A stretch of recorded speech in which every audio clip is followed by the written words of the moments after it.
Dhaka ক্যাপিটালসের coach তিনি এই দুনিয়াতে আর নেই। ঢাকা ক্যাপিটালসের সহকারী কোচ মাহবুব আলী জাকি অনুশীলনের সময় অসুস্থ হয়ে পড়েন এবং মাটিতেই পড়ে যান।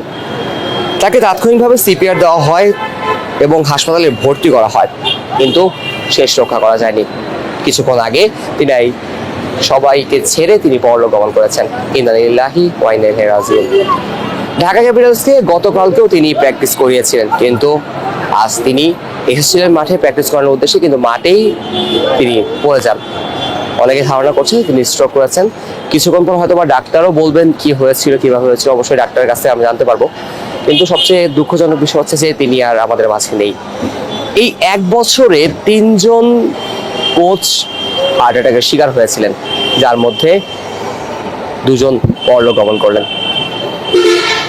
বিষয়টি দুঃখজনক বিষয় হলেও ঢাকা ক্যাপিটালসের আজকে প্রথম ম্যাচ ছিল। গতকালকে ঢাকা ক্যাপিটালস প্র্যাকটিস করেছেন সিলেটে।